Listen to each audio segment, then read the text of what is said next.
नमस्कार, मैं हूं श्रीनारायण तिवारी और आप देख रहे हैं नेशनल न्यूज। आज चर्चा राष्ट्रवादी कांग्रेस पार्टी के सर्वेसर्वा महाराष्ट्र की महाविकास आघाड़ी सरकार के जनक शरद पवार को लेकर है। शरद पवार के बारे में अगर ये कहा जाए कि शरद पवार को समझना मुश्किल ही नहीं नामुमकिन है तो यह सच है। शरद पवार एक ऐसी शख्सियत है, उनकी राजनीतिक गतिविधियों के बारे में कोई आकलन आज तक लगा ही नहीं सका, कोई नहीं। उनके परम मित्र स्वर्गीय बाला साहब ठाकरे, शिवसेना सुप्रीमो बाला साहब ठाकरे की बात कर रहा हूं, उनके परम मित्र थे। 50 साल से अधिक उनकी दोस्ती थी, पारिवारिक संबंध थे। जब उनसे उनके एक मित्र ने कहा क्यों नहीं आप शरद पवार से राजनीतिक मित्रता करके शिवसेना उनके साथ राजनीतिक दोस्ती कर ले और सत्ता में आ जाइए। इस पर बाला साहब ठाकरे ने कहा था कि शरद पवार राजनीतिक मित्र बनने लायक नहीं है, वह निजी दोस्त हैं, ठीक है। राजनीतिक मित्र जो बनेगा वह समाप्त हो जाएगा, वह उनमें समाहित हो जाएगा, खत्म हो जाएगा। यह स्वर्गीय बाला साहब ठाकरे ने अपने एक मित्र को कहा था, अपने एक सहयोगी को कहा था। यह सच है। शरद पवार की राजनीतिक चाल को कोई भांप ले, ऐसा अभी तक पैदा ही नहीं हुआ है कोई धरती पर।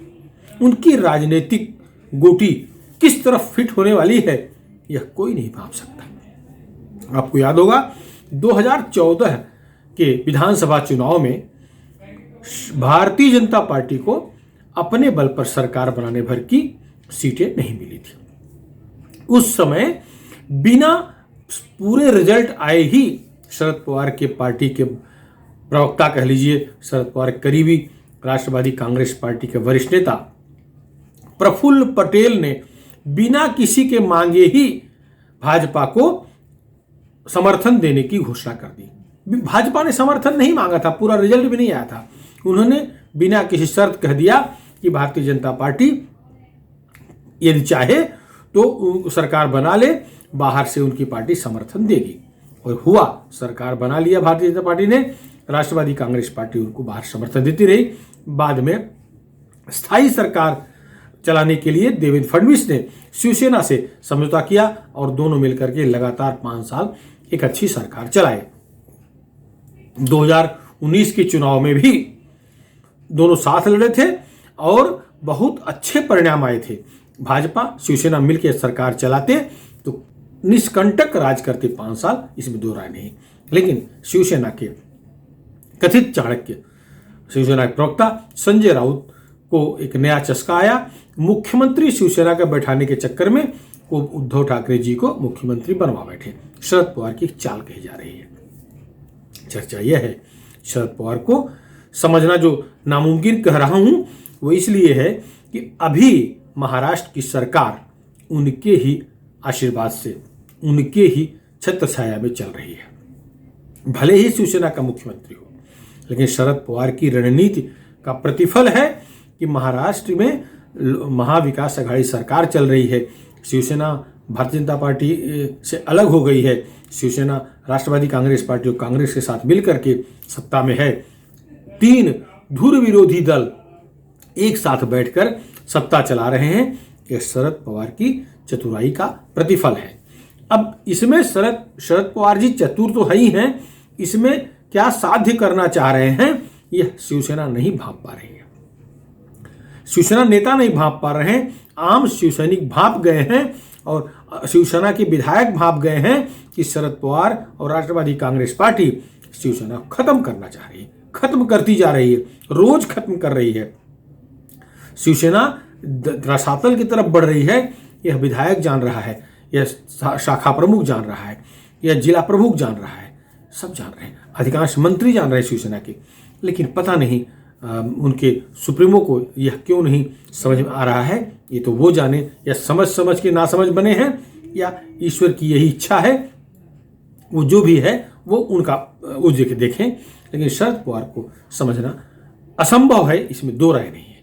अब देखिए, 2 दिन पहले शरद पवार जी ने एक और रहस्य उद्घाटन किया कि 2019 में नरेंद्र मोदी जी, प्रधानमंत्री नरेंद्र मोदी जी ने उनसे सहायता मांगी थी सरकार बनवाने में।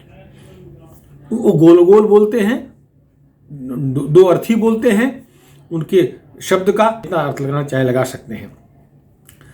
उन्होंने कहा कि 2019 में जिस तरह से बोले हैं वो डबल मीनिंग बोले हैं, कि जिससे आप समझिए कि नरेंद्र मोदी ने सरकार बनाने के लिए राष्ट्रवादी की सहायता मांगी। लेकिन जब स्पष्ट शब्दों में पूछा गया कि क्या आपसे मांगे थे, तो बोले मैं अभी ऐसा कुछ नहीं कहूंगा। मतलब 2019 में वो नरेंद्र मोदी के करीब थे। ये 3-4 दिन पहले का बयान उनका है, लोकसत्ता के एक कार्यक्रम में बोल रहे थे। इसके 2 दिन बाद एक और उनका बयान आता है। वो नरेंद्र मोदी के इतने मुरीद हो गए हैं, इतने बड़े प्रशंसक हो गए हैं कि आज शायद भाजपा के अध्यक्ष जेपी नड्डा भी उतनी बड़ाई नहीं कर रहे होंगे प्रधानमंत्री नरेंद्र मोदी की जितनी कि शरद पवार कर रहे हैं। शरद पवार उनकी कार्यशैली की बड़ाई कर रहे हैं। शरद पवार उनकी प्रधानमंत्री की जिद की बड़ाई कर रहे हैं कि जो काम ठान लेते हैं वो बिना पूरा किए मानते नहीं। शरद पवार उनकी प्रशासन पर जो पकड़ है उसकी बड़ाई कर रहे हैं। शरद पवार ये भी कह रहे हैं कि जब प्रधानमंत्री डॉक्टर मनमोहन सिंह थे 2004 से लेकर 2014 तक, जब शरद पवार जी स्वयं कृषि मंत्री थे, केंद्रीय मंत्री थे, तो नरेंद्र मोदी से किसी अन्य मंत्री की बोलने की हिम्मत नहीं पड़ती थी, केवल वह बोलते थे। शरद पवार ये भी कह रहे हैं कि यूपीए सरकार, यूपीए 1, यूपीए 2 के कई लोग चाहते थे कि उस समय गुजरात के मुख्यमंत्री नरेंद्र मोदी पर कार्रवाई हो। तब नरेंद्र मोदी गुजरात के मुख्यमंत्री थे, नरेंद्र मोदी सरकार पर एक्शन लेना चाहते थे, लेकिन शरद पवार का दावा है कि वह तब मना करते थे कि ऐसा करना उचित नहीं है। अर्थात अपनी नरेंद्र मोदी से मित्रता वो तब से प्रमाणित करना चाह रहे हैं, ये ओपन बयान दे रहे हैं। आज उनके ओपन बयान का क्या मतलब लगाया जाए, ये सब सोच के आश्चर्य में है कि इस समय शरद पवार इस तरह का बयान क्यों दे रहे हैं, जबकि महाराष्ट्र का मुख्यमंत्री बीमार है, घर में पड़ा हुआ है, ऑपरेशन हुआ है, और अभी अभी किसी तरह से विधानसभा का सत्र समाप्त हुआ है। भारी बवाल के बीच कोई भी क्लियर कट काम नहीं हुआ है, और 12 विधायकों का जो भाजपा के 12 विधायकों निलंबित किए गए हैं, उनका विवाद चल ही रहा है। विधानसभा अध्यक्ष नहीं चुना जा सका है, ये सारे मुद्दे हैं। राज्यपाल से ठसन हो गई है। राज्यपाल ने जिस नियम के तहत विधानसभा अध्यक्ष चुनाव, संविधान प्रदत्त नियम है, उसके तहत चुनाव करना चाह रहे थे, जबकि विधानसभा अपने हिसाब से नियमों में परिवर्तन करके खुला मतदान चाह रही थी, जबकि नियमानुसार गुप्त मतदान होना चाहिए। तो राज्यपाल गुप्त मतदान चाह रहे थे क्योंकि विधानसभा क्रॉस वोटिंग के डर से गुप्त मतदान न करा करके हाथ ऊपर करके आवाजी मतदान करा करके विधानसभा अध्यक्ष चुना चाह रही थी। उस समय संवैधानिक संकट खड़ा होता। सरकार ने धमकी दिया था, मुख्यमंत्री ने धमकी दिया है राज्यपाल को, अगर आप परमिशन नहीं देते हम तो भी चुनाव करा लेंगे। इस समय तुरंत राज्य सरकार को बर्खास्त करने की स्थिति बन जाती, क्योंकि राज्यपाल के आदेश का अगर उल्लंघन हुआ है, क्योंकि विधानसभा की विधान भवन की पूरी जिम्मेदारी राज्यपाल की होती है। राज्यपाल के आदेश से विधान भवन का कामकाज होता है। वैसे तो राज्यपाल के आदेश से पूरे प्रदेश का काम चलता है, लेकिन वहां उनके आदेश का उल्लंघन किया गया, ऐसा हो जाता। ऐसी स्थिति में केंद्र सरकार बड़े आराम से महाराष्ट्र सरकार को बर्खास्त कर देता। लेकिन वो शरद पवार जाकर के उद्धव ठाकरे से फोन पर बातचीत किए और बोले कि अध्यक्ष चुनाव नहीं कराना है, आगे जो भी होगा, लेकिन अध्यक्ष चुनाव राज्यपाल के सहमति के बिना नहीं होगा, राज्यपाल की इजाजत के बिना नहीं होगा। तो इस तरह से संकट में जाते जाते बचा लिए हैं। संकट की तरफ बढ़ चुकी सरकार, बचा लिए हैं। सरकार बचाए, मुख्यमंत्री अस्वस्थ हैं, और उसके बाद मोदी की बड़ाई करना शुरू कर दिए हैं।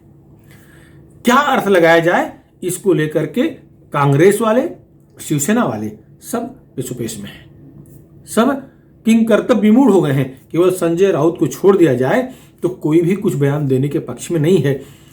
लोग भ्रमित हैं कि शरद पवार चाहते क्या हैं। 2 अर्थ लगाए जा रहे हैं।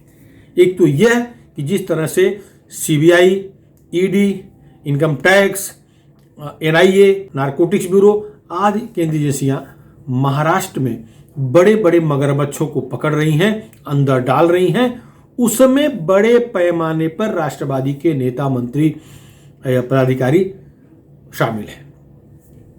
आपको पता है, राष्ट्रवादी के बड़े नेता पूर्व गृह मंत्री और उसमें गृह मंत्री थे अनिल देशमुख जेल में है। अजित पवार को नोटिस आई है, पूरे परिवार पर कार्रवाई होने की स्थिति बनी हुई है। अजित पवार शरद पवार के सगे भतीजे हैं।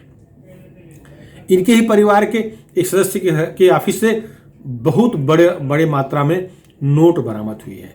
जितना कि परमिटेड नहीं है उतनी नोट मिली है। मैं चर्चा नहीं कर रहा हूं उस पर, वो मुद्दा अलग है। तो ये इनका परिवार खुद संकट में है।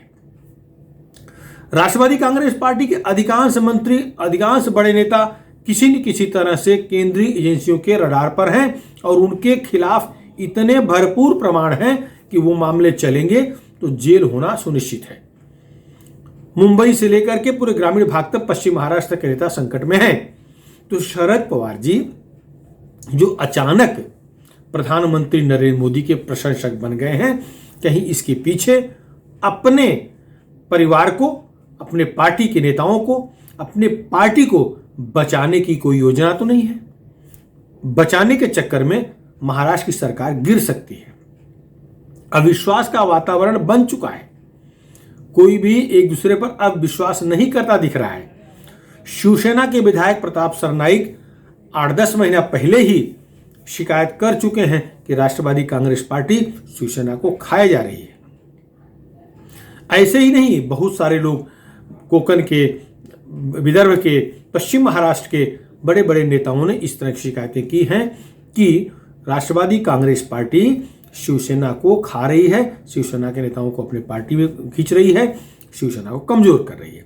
अगर गठबंधन ही करना है तो प्रताप सरनाईक की बात माने, जैसा कि उन्होंने पत्र लिखा था मुख्यमंत्री उद्धव ठाकरे को, तो बीजेपी से कर लें। कम से कम केंद्रीय जांच की तकलीफ से बच जाएगी पार्टी, नेता बच जाएंगे। और शिवसेना में भी इस तरह से बहुत सारे लोग हैं जो केंद्रीय जांच एजेंसियों के टारगेट पर हैं, रडार पर हैं, कभी भी वो अंदर बाहर हो सकते हैं। बीएमसी के घोटाले केंद्र के पास जा पहुंचे हैं। महाराष्ट्र सरकार ने कोरोना काल में जो कई घोटाले कर दिए हैं, जिन पर आरोप लगाया जा रहा है, उनकी भी फाइल केंद्र के पास पड़ी हुई है। अपने स्तर पर केंद्र ने जांच करवा लिया है। तो ये शिवसेना की बात हो गई।